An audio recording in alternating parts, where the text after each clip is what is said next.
Chantier arrosé, chantier retardé. Madame, monsieur, bonsoir. Le ciel belge a été gris et pluvieux aujourd'hui. Mais comme ça fait des mois que ça dure, eh bien, ce n'est pas sans conséquence pour le secteur du bâtiment. De très nombreux travaux ont pris du retard et pour rattraper tout ça, eh bien, il va falloir prendre des mesures. Comme par exemple des congés reportés ou des heures supplémentaires à l'appel. Il faut passer par là, sous peine de passer par de gros soucis financiers. Benjamin Braun et Sophie Mergen. De la pluie et encore de la pluie.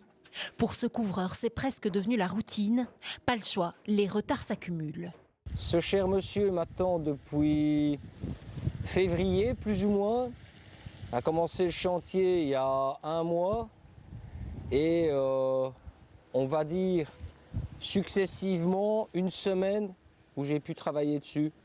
En tout, il a au moins une dizaine de chantiers en retard. Alors à circonstances exceptionnelles, mesures exceptionnelles, cette année Thierry fait une croix sur les congés du bâtiment. Pas de vacances. C'est comme ça. Il faut rattraper, enfin essayer de rattraper un tant soit peu tout ce qui n'a pas pu être fait. Mais difficile de toucher aux congés du bâtiment quand les ouvriers sont salariés et pas indépendants. 40% des entreprises mettent plutôt le paquet sur les heures supplémentaires. On a visité la semaine passée des chantiers où on travaille de 7h du matin jusqu'à 6h du soir. Donc ça fait 11 heures d'activité au lieu de 8 heures.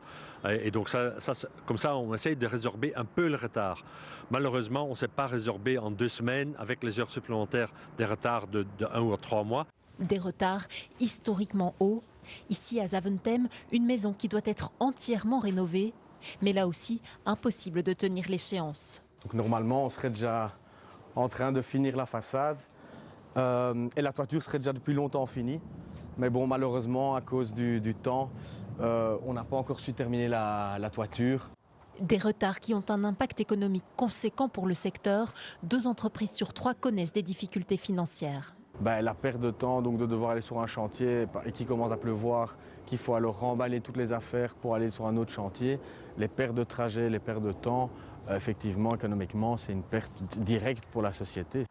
La Fédération de la construction demande d'ailleurs un report de la TVA et des cotisations sociales à la fin de l'année, car qui dit retard de chantier dit aussi retard dans les paiements.